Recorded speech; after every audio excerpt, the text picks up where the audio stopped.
దేవుడి నామానికి మహిమ కలుగును గాక. కూడి వచ్చిన మీ అందరికీ నా హృదయపూర్వకమైన నిండు వందన మరణాత. లూకాసు సువార్త 5వ అధ్యాయము మొదటి నుండి కొన్ని వచనాలు నేను చదువుతూ ఉంటాను. జన సమూహము దేవుని వాక్యము వినుచు ఆయన మీద పడుచుండగా ఆయన గెన్నేసరతు సరస్సు తీరమున నిలిచి ఆ సరస్సు తీరమునున్న 2 దోణెలను చూచెను. జాలరులు వాటిలో నుండి దిగి తమ వలలను కడుగుచుండిరి. ఆయన ఆ దోణెలో సీమోనుదైన ఒక దోణె ఎక్కి దరి నుండి కొంచెము త్రోయమని అతడిని నడిగి కూర్చోండి దోణిలో నుండి జన సమూహములకు బోధించుచుండెను. ఆయన బోధించుట చాలించిన తరువాత నీవు దోణెను లోతునకు నడిపించి చేపలు పట్టుటకు మీ వలలు వేయుడని సీమోనుతో చెప్పగా, సీమోను ఏలినవాడా, రాత్రి అంతయు మేము ప్రయాసపడితిమి గాని మాకేమియూ దొరకలేదు. అయినను నీ మాట చొప్పున వలలు వేతుమని ఆయనతో చెప్పెను. వారలాగు చేసి విస్తారమైన చేపలు పట్టిరి. అందుచేత వారి వలలు పిగిలిపోవుచుండగా వారు వేరొక దోణిలోనున్న తమ పాలివారు వచ్చి తమకు సహాయము చేయవలెనని వారికి సంజ్ఞలు చేసి వారు వచ్చి 2 దోణెలు మునుగునట్లు నింపిరి. సీమోను పేతురు అది చూసి యేసు మోకాళ్ళు ఎదుట సాగిలపడి, ప్రభువా, నన్ను విడిచిపొమ్ము, నేను పాపాత్ముడనని చెప్పాను. ఏలయనగా వారు పట్టిన చేపల రాశికి అతడును అతనితో కూడా నున్న వారందరూ విస్మయముందిరి. అలాగు సీమోనుతో కూడా పాలివారైన జబదయ కుమారులకు యాకోబు, యోహాను విస్మయ మొందిరి. అందుకు యేసు, భయపడకము, ఏపాటి నుండి నీవు మనుష్యులను పట్టువాడవై యుందు అని సీమోనుతో చెప్పెను. వారు దోణెలను దరికి చేర్చి సమస్తమును విడిచిపెట్టి ఆయనను వెంబడించిరి. యేసుక్రీస్తు వారు తన యొక్క పరిచర్య ప్రారంభించిన తొలి దినాలలో ఇంకా శిష్యులను ఏర్పాటు చేసుకోలా. ఆ ఏర్పాటు చేసుకోక ముందర నుంచే యేసు ప్రభు వారు తన యొక్క దేవుని రాజ్య సువార్తను ప్రకటిస్తూ పరిచర్యను ముందుకు తీసుకువెళ్తున్న తొలి దినాలవి. ఆ తొలి దినాలలో యేసు ప్రభు వారు ఒక ప్రాంతానికి వచ్చారు. ఏ ప్రాంతం అది? గెన్నేసరతు సరస్సు తీరమున. ఏ సరస్సు అది? గెన్నే సరస్సు. ఈ గెన్నే సరస్సుకి మరొక పేరు గలిలయ సముద్రం. గలిలయ సముద్రం. ఒకసారి మీ యొక్క బైబిల్ గ్రంథాలని చివరి మ్యాపులు ఉంటాయి కదా, ఆ మ్యాపుల దగ్గరికి తీసుకురండి. కొత్త నిబంధన కాలపు పాలస్తీనా అని ఉంటుంది చూడండి. అక్కడ చిన్నది రౌండ్, అది ఏ సముద్రము? గలిలయ సముద్రం. ఈ గలిలయ సముద్రానికి మరొక పేరు గెన్నే సరస్సు. ఈ గెన్నే సరస్సు చుట్టూ కూడా అనేకమైన పల్లెటూర్లు ఉంటాయి. ఈ పల్లెటూర్ల చుట్టూ కూడా, ఈ సరస్సు చుట్టూ కూడా బహుశా ఎక్కువ మంది చేపల వృత్తి చేసేవారు కూడా అయి ఉంటారు. అయితే ఇక్కడ యేసు ప్రభు తన యొక్క పరిచర్యను చేసుకుంటూ ముందుకు సాగుతున్న రోజులవి. ఆ రోజుల్లో ఆయన ఈ సరస్సు దగ్గరికి వచ్చినప్పుడు ఆయన ఏం చూశాడు? 2వ వచనంలో సరస్సు తీరమునున్న 2 దోణెలను చూచారు. జాలరులు వాటిలో నుండి దిగి తమ వలలు కడుగుచున్నారు. ఏం చూశాడమ్మా? 2 దోణెలు చూశాడు, 2 పడవలు చూశాడు. జాలర్లు ఏం చేస్తున్నారు? వాటిలో వలలు కడుగుతున్నారు. ఇంతకీ దోణెలు ఎవరి? పేతురు గారి. ఎవరండి? పేతురు గారు. బహుశా పేతురు గారు ఆ రోజుల్లోనే చేపల వృత్తిలో బాగా అభివృద్ధి చెందిన వ్యక్తి అయి ఉండొచ్చు. పడవ ఉంది అని అంటే ఆటోమేటిక్గా సొంత పడవ ఉంది అని అంటే దోణె. బహుశా అతను ఒక రకంగా ఒక రేంజ్లో ఉన్న వ్యక్తి. అయితే ఈ వ్యక్తి ఏం చేస్తున్నాడు? చేపలు పడతా ఉన్నారు. వాళ్ళు అప్పటికే ఏం చేశారు? రాత్రి అంతా ఏం చేశారు? చేపలు పట్టడానికి ప్రయత్నం చేశారు. కానీ ఏం జరిగింది అక్కడ? చేపలు దొరకలా. ఏమి దొరకలా? ఇందాక పాడారు కదా పాట, రాత్రంతయు శ్రమ పడినా ఏం జరిగిందట? రాత్రంతా శ్రమ పడినా రాలా. ప్రభు యొక్క జయం అనేది వాళ్ళ జీవితంలో రాలా. కానీ యేసు ప్రభు వారు ఆ 2 దోణెలను చూచి జాలరులు వాటిలో నుండి తమ వలలు కడుగుచుండిరి. ఆయన ఆ దోణెలలో సీమోనుదైన ఒక దోణె ఎక్కి, 2 దోణెలు ఉన్నాయి కానీ సీమోనుదైన దోణె ఎందుకు ఎక్కాడు? అక్కడ 2 దోణెలు ఉన్నాయి కదా, అందులో పర్టికులర్గా సీమోనుదైన దోణి ఎక్కి అన్నాడనంటే అది ఇంకో దోణి ఎవరిదో వేరే వాళ్ళదే అయి ఉండొచ్చు. ఈయన దోణి ఎందుకు ఎక్కాడు? బహుశా అసలు యేసు ప్రభు అక్కడికి ఎందుకు వచ్చాడంటారు?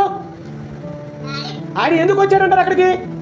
యేసు ప్రభు వారిని కలుసుకోవడానికే ఆయన అక్కడికి వచ్చాడు.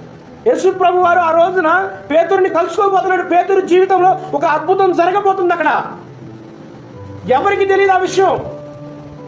అప్పుడు దాకా పేతురు కూడా ఊహించుండడు నా జీవితంలో ఇలాంటి ఒక రోజు వస్తుందని. సాధారణంగా ఆ రోజు ఉదయం లేచాడు, చేపలు పట్టడానికి వెళ్ళిపోయాడు. ఏదో అనుకున్నాడు, ఈ రోజు చేపలు పడతాయి, చక్కగా నా జీవనాన్ని నేను కొనసాగించుకోవచ్చు, ఎంతో కొంత డబ్బులు వస్తాయి, నా అప్పులు నేను తీర్చుకోవచ్చు, ఎంతో కొంత అవసరాలు వస్తే ఫలానా వాళ్ళకి నేను ఇచ్చేయచ్చు అని చెప్పేసరి ఆయన ఆలోచనలో ఆయన ఉన్నాడు. దేవుని యొక్క తలంపులు మన తలంపులు వంటివి కావు. యెషయా గ్రంథము 50వ అధ్యాయం 8వ వచనంలో దేవుని వాక్యం సెలవిస్తుంది, మీ తలంపులు నా తలంపులు వంటివి కావు, నా మార్గములు మీ మార్గములు వంటివి కావు. అంటే దేవుని ఉద్దేశాలు మనం అర్థం చేసుకోలేము. దేవుని యొక్క కార్యాలు కంటికి కనబడవు, చెవికి. కానీ మన జీవితంలో మనం ఏం చేస్తామనంటే దేవుడు మనం చెప్పినట్టు కార్యాలు చేయాలా? ఆశపడతారా లేదా? చాలాసార్లు ఎలా ఆశపడతాం? మనం చెప్పినట్టు దేవుడు పనిచేయాలా? నువ్వు చెప్పినట్టు నేను చెప్పినట్టు దేవుడు పనిచేస్తే మన జీవితం ఆశీర్వాదకరంగా ఉండదు.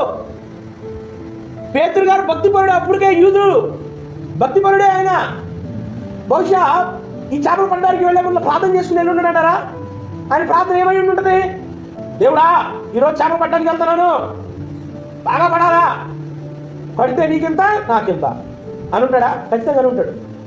నీ వాటా ఎంత, నా వాటా ఎంత, నాకు ఈ అవసరాలు ఉన్నాయి కాబట్టి ఇన్ని చేపలు పడాలి అనుకునే ఉంటాడు.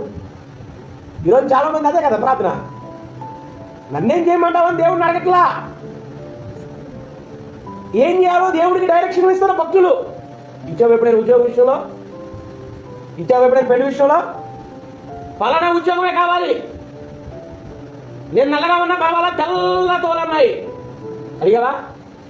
అసలు నన్ను ఎవరిని చేసుకోమంటావు ప్రభువా, నా కోసం నువ్వు సిద్ధపరచునా, నా భార్య ఎక్కడ ఉంది, నన్ను నడిపించు ప్రభు అని అడిగారా? లేకపోతే తెల్లగా ఉండాలి ప్రభా, కట్టడం ఎక్కువ రావాలి ప్రభా, మా క్యాస్టే ఏంటే 3 సీలు గుర్తుపెట్టుకోండి. క్రైస్తవులు 3 సీలు గుర్తుపెట్టుకోవాలా? ఎన్ని సీలు? ఏంటి 3 సీలు? Caste, cash, colour. చెప్పండి ఒకసారి. Caste, cash, colour. ఇవన్నీ బయటపడిపోతాయి. ఓ భక్తుడు అన్నాడులే, కుక్క బుద్ధి ముక్క దగ్గర, క్రైస్తవుల బుద్ధి పెళ్లి దగ్గర బయటపడిపోతుందంట. ఎక్కడ బయటపడుతుంది? కుక్క బుద్ధి ఎక్కడ? ముక్క దగ్గర. క్రైస్తవుల బుద్ధి పెళ్లి దగ్గర. గుర్తుపెట్టుకోవాలి. ఈ పేతురు రాత్రి అంతా శ్రమ పడ్డాడట. ఎన్నో ఆలోచనలతో ఉన్నాడు, ఏదేదో చేసేయాలి, ఎన్నో దండాలు పెట్టుకుని బయలుదేరినట్టున్నాడు పనికి. కానీ సఫలమైందా? ఎలా వచ్చారు తిరిగి? ఖాళీగా వచ్చారు. మరి ఖాళీగా ఏమీ రాదులే, ఎన్నో కనపడి ఉంటాయి. కానీ ఆశించినది వ్యాపారం గిట్టుబాటు కాల. ఈరోజు రాత్రి వాళ్ళకి ఏం కాలా? గిట్టుబాటు కాల, అనుకున్నంత లేవు. బహుశా ఆ రోజున అన్నీ కూడా అంటారు కదా, ఒక సామెత ఉంది, ఏ రేవుకి వెళ్ళినా పెద్ద పరిగిలే. ఏంటంట? ఏ రేవుకి వెళ్ళినా పెద్ద పరిగిలే. ఏయో చిన్న చిన్న చేపలు, విలువ లేని చేపలు, ఆ గడ్డి అవన్నీ పడినట్టున్నాయి. కాబట్టి వీళ్ళు ఏం చేసుకున్నారో వాళ్ళనే బాగు చేసుకున్నాడు. ఒక జాలరి, కష్టపడే జాలరి ఎప్పుడూ కూడా తనకి వల, పడవ 2 జాగ్రత్తగా చూసుకోవాలి. ఏం చూసుకోవాలా? వల, పడవ. ఈ రోజున పడవ అనేది మన జీవితం అనుకుంటే, వల అనేది మన ఆత్మీయత. ఏంటమ్మా? పడవ అనేది మన జీవితం అనుకుందాం కాసేపు, వల అనేది మన యొక్క పరిశుద్ధ జీవితం, ఆత్మీయ జీవితం అనుకుందాం. కాబట్టి ప్రతి విశ్వాసికి 2, పడవ, వల 2 బాగుండాలి. పడవ సరిగ్గా లేకపోయినా కానీ మధ్యలోకి వెళ్ళిన తర్వాత పడవ, ఓటి పడవ, బొక్క పడవ, ముసలి పడవ అయిపోతే ఏమైపోతుంది? మరి మునిగిపోతుంది. వల కూడా పిగిలిపోయి చీడిపోయి రంధ్రాలతో ఉంటే కనుక వల ఏమైపోతుంది? చేపలు జారిపోతాయి. కాబట్టి పడవని జాగ్రత్తగా చూసుకోవాలి, వలని జాగ్రత్తగా చూసుకోవాలి. ఒక జాలరి. ఈ రోజున జాలరులు చేపల వేటకు వెళ్ళేటప్పుడు ఖాళీ సమయాలలో వాళ్ళు ఏం చేస్తారో తెలుసా? వలల్ని బాగు చేసుకుంటా ఉంటారు. మీరు ఎప్పుడైనా జాలర్లు నివసించే ప్రాంతాలకు వెళ్ళారా? వెళ్ళాల, కాబట్టి మీకు తెలియదు. తమ వలల్ని ఖాళీగా ఉన్నప్పుడు బాగు చేసుకుంటారు. ఎక్కడైతే వీక్గా ఉందో అక్కడ దాన్ని ఏం చేసుకుంటారో బలపరుచుకుంటా ఉంటారు. రెండోది, వేట అయిపోయి వచ్చిన తర్వాత కూడా వాళ్ళ వలల్ని ఏం చేసుకుంటారు, వాళ్ళు బాగు చేసుకుంటారు. ఇక్కడ ఒక ఆత్మీయ సత్యాన్ని మనం నేర్చుకోవాలా. పని ప్రారంభించేటప్పుడు జాగ్రత్త కలిగి బాగు చేసుకోవాలా వలల్ని. పని ముగించిన తర్వాత కూడా ఏం చేసుకోవాలా, బాగు చేసుకోవాలా. ఇలా అర్థమవుతుందా? మనం ఈ జీవితము అనే ఈ పడవలో ప్రయాణం చేస్తున్నప్పుడు మన ఆత్మీయత అనే వలని ప్రారంభంలో జాగ్రత్తగా చూసుకోవాలి, ముగింపులోనూ జాగ్రత్తగా చూసుకోవాలి. ఏమాత్రం అజాగ్రత్తగా ఉన్నా కానీ ఏమవుతుంది, ఫలితాలు దక్కవు. కాబట్టి వీళ్ళు ఏం చేస్తున్నారు, ఇక్కడ వలలని బాగు చేసుకుంటారు. యేసు ప్రభు గారు అప్పుడు ఆ వలలు బాగు చేసుకుంటున్న వాళ్ళని చూసి అందులో పేతురు గారి యొక్క పడవ దోణె ఎక్కి లోతునకు పోనిచ్చారంట. కొంచెం దాని నుంచి కొంచెం ఆతలు పోనిచ్చి చెప్పాల్సిన ప్రసంగం అంతా చెప్పారంట. ఈ పేతురు గారి మనసులో ఎన్ని ఆలోచనలు ఉంటాయి. ఏంట్రా బాబు, నా బాధతో నేను ఉంటుంటే, నాకు చేపలు పడలేదని నేను బాధపడుతుంటే, కుయ్యో ముర్రలు ఆడుతుంటే ఈయనేంటి, ఈయన బాధ ఏంటి, ఈయన నా పడవ ఎక్కడం ఏంటి, నా వలన నేను ఎప్పుడు బాగు చేసుకోను, నా పడవను నేను ఎప్పుడు సరి చేసుకోను, ఉండదా ఉండేది. ఏమర్థం కాదు. ఏదో ఇంటికి వెళ్ళి మొదటి తిరిగి పడుకుందాం, 2 కాళ్ళు ఎత్తి పెట్టి పడుకుందాం అనుకుంటుంటాడు పాపం. ఏదో రాత్రి అంతా పని చేశాడు, ఫలితం ఉందంటారా? కాబట్టి ఏం చేద్దాం అనుకుంటాడు, ఇంటికి వెళ్ళి వేడిగా పట్టిన చేపల్లో 2 చేపలు పులుసు పెట్టించుకుని, ఒక చేప నిప్పుల మీద ఉప్పు కారం వేసి రాయించుకుని వేడివేడిగా అన్నం తిని 2 కాళ్ళు ఎత్తి పెట్టి పడుకోవాలనుకుంటాడు. కానీ ఇక్కడ ఏం చేశారు, యేసు ప్రభు వారు, రా నాన్న, నేను ఒక ప్రసంగం చేయాలి, కాబట్టి నీ పడవ నాకు కావాలి అని చెప్పి వెళ్ళిపోయారు. కూర్చుని ఉంటా ఉన్నాడు పడవలో. లోతులకు నడిపించిన డ్రైవర్ ఈయనగా మరి చూస్తూ ఉన్నాడు. చెప్పాల్సినవన్నీ చెప్పాడు ప్రభు, వినాల్సినవన్నీ విన్నాడు పేతురు. చివరాఖరికి యేసు ప్రభు వారు, రా పేతురు, పడవని కొంచెం లోపలికి పోని. ఎక్కడికి పోని, అలా లోపలికి పోని అన్నాడు. లోపలికి వెళ్ళిన తర్వాత ఇక్కడ వలయ్యి అన్నాడు. ఎక్కడ? ఇక్కడ వలయ్యి అన్నాడు. పేతురికి ఎంత కడుపు మరిపోయి ఉంటుంది. చేపలు పట్టే వాళ్ళు ఏ టైంలో వెళ్తారండి చేపలు పట్టడానికి? నైట్ వెళ్తారు. సాయంత్రం పూట వెళ్ళిపోయి నైట్ వలలు లాగేసి, వెలుతురు పడకుండా ఉన్న టైంలో వలలు లాగేసి వేసేసి తెల్లవారుజామున 10ంటికి 11ంటికి బయలుదేరి 3ంటికల్లా వచ్చేస్తారు పట్టుకుంటా. ఇదేం పగలో ప్రసంగం అప్పుడే అయింది. చేపల గురించి ఎవరు బాగా తెలుసమ్మా? జాలర్ని బాగా తెలుసు. పేతురు గారు ఎవరు ఎందుకే? జాలరే, చేపలు పట్టే పనిలో ఉన్నాడు. ఎందుకే? యేసు ప్రభు వారి పని ఏంటి? వడ్రంగే. ఈయనకేం తెలుసు? చెక్క పని తెలుసు, తలుపు ఎలా చేయాలో తెలుసు, కిటికీలు ఎలా చేయాలో తెలుసు, పాత్రలు ఎలా చేయాలో తెలుసు, టేబుల్ ఎలా చేయాలో తెలుసు. ఈయన వచ్చి ఏం చెప్తున్నాడు? ఏళ కానీ ఏళ ఎండ పొద్దెక్కిన వేళ పడవ లోపల పోనీ అంట. ఎలా ఉంటుంటుంది పేతురు గారికి? కొత్త కొత్త ఆడిపోదా, మండిపోతాడండి. ఎలాగా మాకు తెలీదా? నువ్వు చెప్పాలా? అప్పుడప్పుడు అంటారుగా, పాటర్ గారికి చదివించాం కదా అని ఏది కూడా చెప్తుంది, మాకు తెలీదా, మా జీవితం మాకు తెలీదా అని ఉంటారు కదా. ఉంటారు కొంతమంది భక్తులు ఉంటారు. ఏమన్నాడు ప్రభు? లోపల పోనీ వెళ్ళాడు పనిచాడు. మానిచ్చిన తర్వాత వాళ్ళు ఎక్కడ అంటే ప్రభు రాత్రి ఎంత పడ్డాం. ఒకసారి ఆలోచన చదువుదామా? 4వ వచనం, నీవు దోణిని లోతునకు నడిపించి చేపలు పట్టుటకు మీ వలను వేయడని సీమోనుతో చెప్పగా. ఎవరితో చెప్పాడు? పేతురు గారితో చెప్పాడంటే. చేపలు పట్టడానికి వలయ్య అన్నాడంట. ఏడకాని ఏడ. అప్పుడు ఏమన్నాడు ఆయన? సీమోను ఏలినవాడా, పైకి ఏలినవాడా అన్నాడు. కానీ మనసులో పెచ్చోడా అనుకుని ఉంటాడు, ఎర్రోడా అనుకుని ఉంటున్నాడు. ఉండదానా? నా సబ్జెక్ట్ కానీ సబ్జెక్ట్ నుంచి నీకేదో పెద్ద సబ్జెక్ట్ ఉన్నవాడికి మళ్ళీ నీకు చెప్తా ఉండి నీకు ఎలా ఉంటుంది?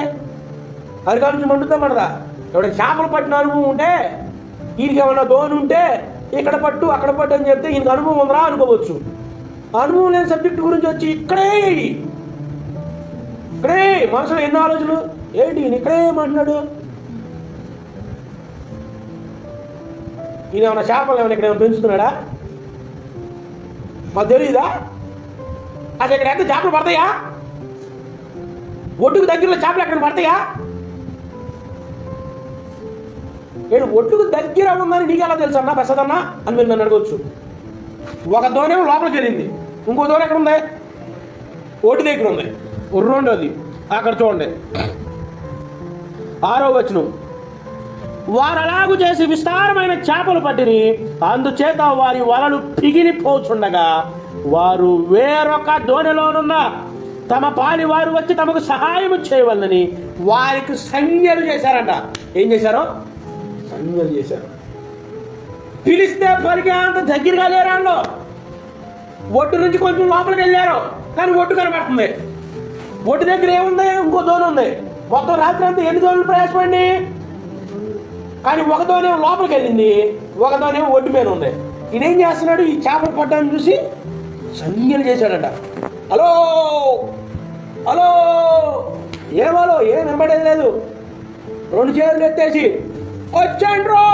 ఎలా ఉంటుంది భాష? చేపలు పట్టేవాళ్ళు బ్రదర్ రండి రండి అంటాడా?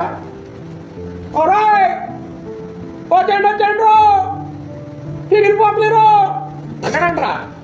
ఇదే లాంగ్వేజ్. ఎంత పిలిచిన వినపడతారు వాళ్ళకి. కాబట్టి వాళ్ళు ఏం చేశారు? 2 చేతులు ఎత్తి వచ్చేయండి వచ్చేయండి సైకిల్ చేశారంట. ఏం చేశారు? సైకిల్ చేశారు. ఎంత ఆలోచించుంటాడంటారు పేతురు గారు? ఆ చేపలు పడినంత వరకు ఎంత ఆలోచించుంటాడు పేతురు గారు? ఎన్ని అనుకుని ఉంటాడు? ఇంకా తెలుసా, ఇవి ఇక్కడ చేపలు పడతాయా, ఈ ఒడ్డు దగ్గర చేపలు పడతాయా? నా జీవితంలో ఎప్పుడు పడలేదండి. పెద్ద తెలిసినోడు మరి చెప్తున్నాడు. వడ్రం గురించి చెప్తే నేనేదో ఇన్నో ఒడిని, చేపల గురించి ఈయన నాకు చెప్పడం ఏంటే కూడదా? మన జీవితంలో ఎప్పుడు అలా ఆలోచించు. కొంతమంది వచ్చి మనకి ఏదైనా సలహా ఇస్తుంటే నేను నాకు చెప్పేది ఏంటి? ఏనాడా నేను నాకు చెప్పేది ఏంటి? ఎప్పుడు అలా అనుకోకండి. లోకంలో పెద్దోళ్ళు సామెత అంటారు, ఏ పొట్టలో ఏ పాము ఉందో తెలియదు. ఏముంది? ఏ పొట్టలో ఏ పాము ఉందో తెలియదు. ఏమో ఎప్పుడు కూడా ఎవరిని తక్కువ అంచనా వేసుకోవద్దు. అయితే వీళ్ళు ఏం చేశారు? రాత్రంతా మేము ప్రయాసపడుతుంది కానీ మాకేమీ దొరకలేదు. ఆయనను నీ మాట చొప్పున వల వేతుము అని ఆయన చెప్పాను.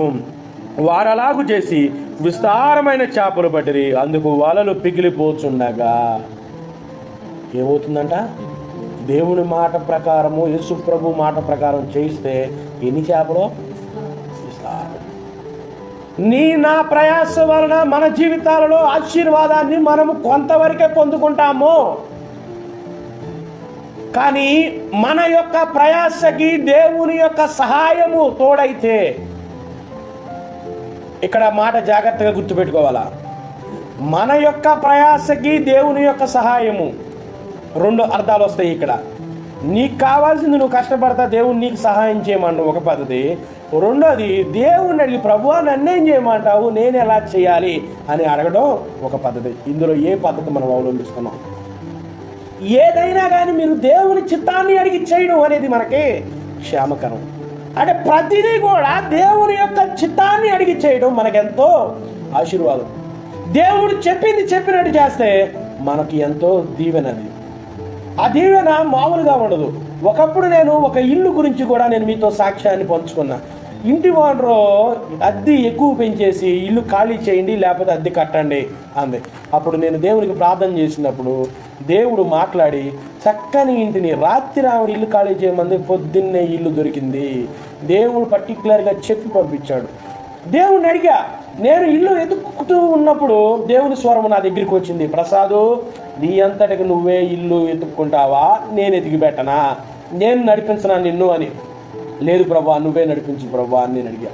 అప్పుడు దేవుడు ఏం చేశాడు, నన్ను 7 గంటలకల్లా పొద్దున్నే ఒక ఆయన నన్ను ఫోన్ చేసి ఒక పని కోసం, వేరే పని కోసం ఫోన్ చేస్తే ఇలా జరిగిందని చెప్తే, ఇదిగో ఈ ఇల్లు ఒకళ్ళకే ఇస్తానన్నారు, డబల్ పోర్షన్, నీకైతే బాగుంటుంది అన్నప్పుడు దేవుడిని అడిగినప్పుడు ఈ ఇల్లే నేను నీకోసం సిద్ధపరిచింది, నీకోసం నేను ప్రతి మార్గాన్ని తెరుస్తున్నానని చెప్పి దేవుడు మాట్లాడి ఇంటి ఓనరు ఒక క్రైస్తవునికి, దేవుని నమ్ముకున్న వానికి ఇల్లు ఇవ్వను అని చెప్పిన ఆవిడ 10 నిమిషాలు ఆవిడతో మాట్లాడిన తర్వాత మీకే ఇల్లు ఇస్తాను అని చెప్పి ఇల్లు ఇచ్చింది. ఇంచుమించు 5 సంవత్సరాలు ఆ ఇంట్లోనే నేను ఉన్నాను. దేవుడు చెప్పింది చెప్పినట్టు చేస్తే మనకి ఆశీర్వాదం. ఎన్ని రోజులైంది నీ నా జీవితంలో దేవుడు చెప్పింది చేసి అసలు చెప్పేది వినే స్వభావమే లేదు. ఎంతవరకు మన కోరికలు దేవుడికి చెప్పడం కానీ నన్నేం చేయమంటావు ప్రభువా అని అడిగారా ఎప్పుడైనా? పలానా చోటకి వెళ్ళాలి, పలానా ఉద్యోగం చేయాలని ఆశపడుతున్నావు, కరెక్టే, తప్పు లేదన్నా. కానీ దేవుడిని అడిగావా? ఏం చేయమంటావు? నన్ను నడిపించు, నువ్వు నా ముందరుండి నన్ను నడిపించు, నాకు సహాయం చేయి, నేను ఎక్కడ ఉంటే క్షేమమో అక్కడికి నన్ను నడిపించు, ఎవరికి నేను ఉపయోగపడాలో వారి యొద్దకు నన్ను నడిపించు, ఎవరి ద్వారా నేను నా జీతాన్ని పొందుకోవాలో వారి యొద్ద నాకు ఉద్యోగాన్ని దయచేయని చెప్పి అడగాలిగా. అలా అడగట్లా, అలానా వాళ్ళే పెళ్లి చేసుకోవాలి ప్రభువా, ఆ సంబంధమే ఖాయం చేసే. ఆలోచించండి. ఇక్కడ పేతురు గారు ఏం చేశాడు? ఆయన చెప్పిన చోట వల వేయడం జరిగింది. దేవుడు చెప్పినట్టు చేస్తే మన వల నిండుద్ది, మన దోణె నిండుద్ది. అంతేకాదు పక్కన వాడి దోణె కూడా నిండుద్ది. అక్కడ ఏమైంది? వాళ్ళ సంజ్ఞలు చేసి పిలిచినప్పుడు 2 దోణెలు ఏమైనాయి? నిండిపోయినాయి.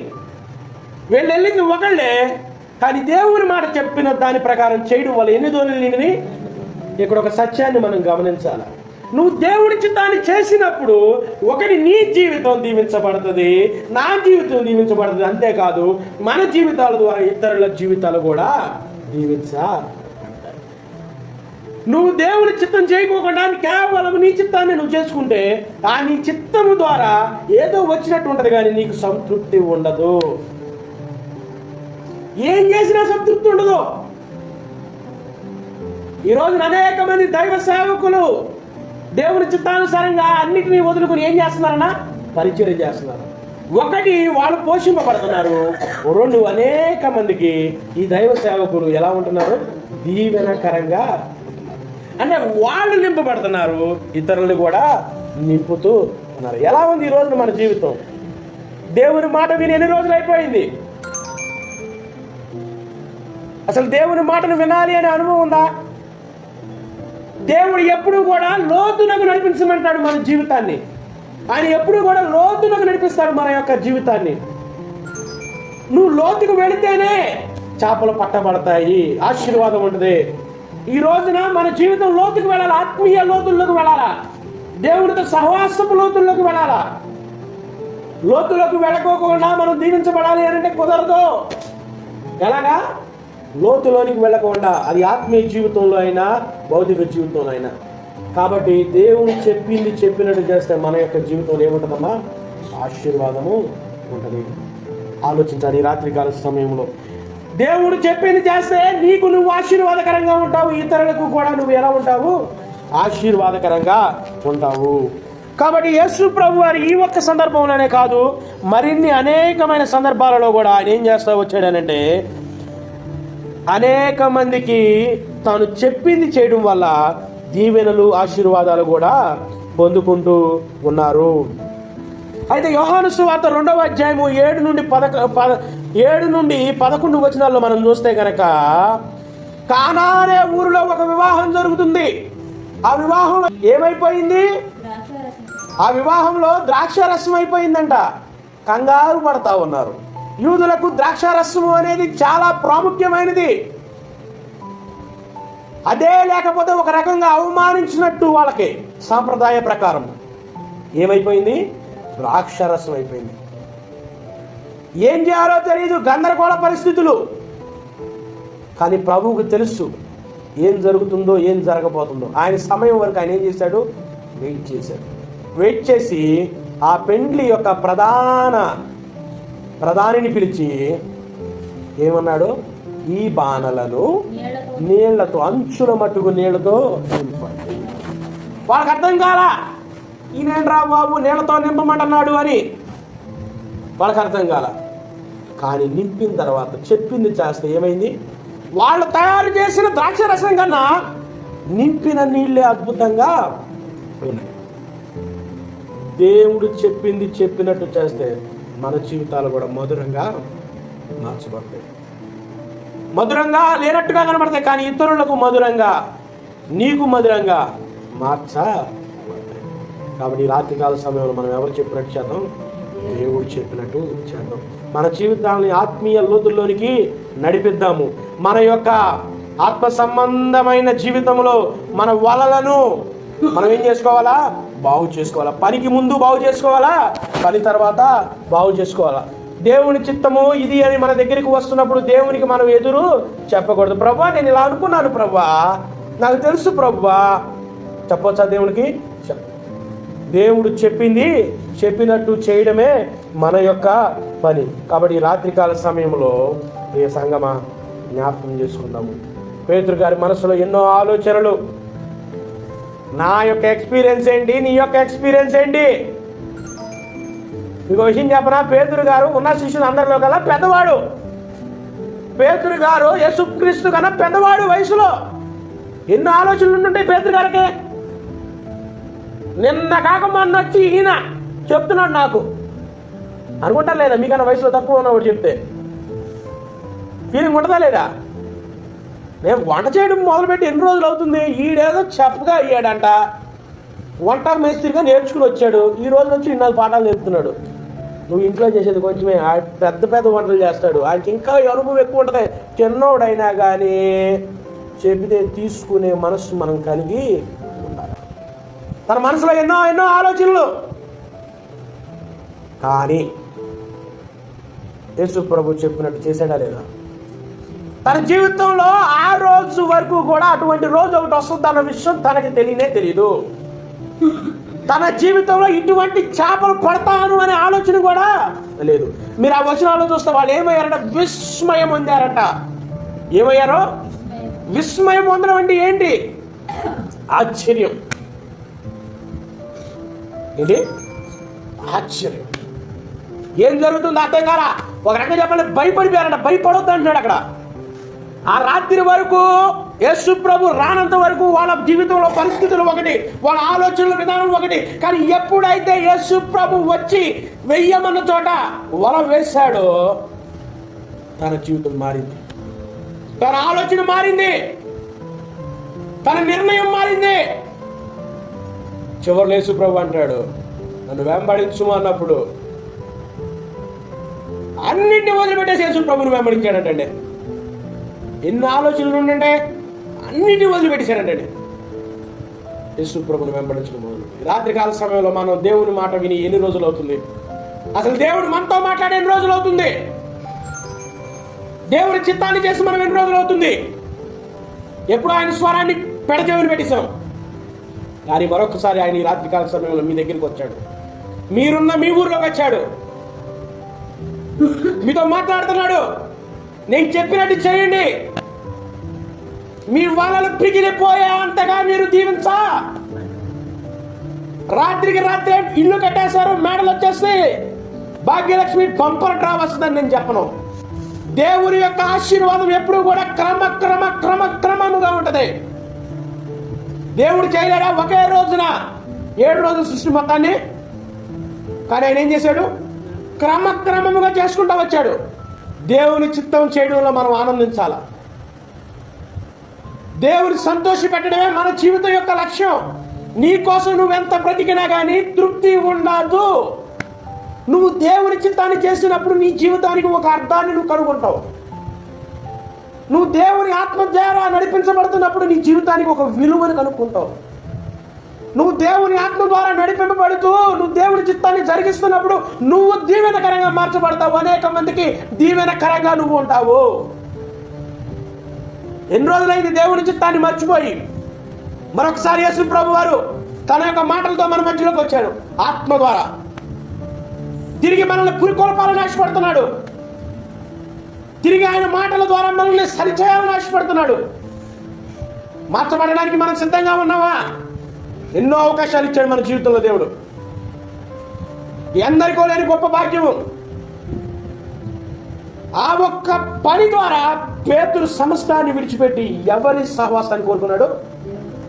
యేసు ప్రభు సహవాసాన్ని కోరుకున్నాడు. తన జీవితంలో ఎప్పుడు చూసుకున్నాడండి ఆ అద్భుతాన్ని. ఒడ్డు దగ్గరలో చేపలు పట్టడం ఏంటండి? చేపలు పట్టడం ఏంటండి? మీరు ఎప్పుడైనా గమనించారా? సముద్రపు ఒడ్డు దగ్గరలో చేపలు పడటం.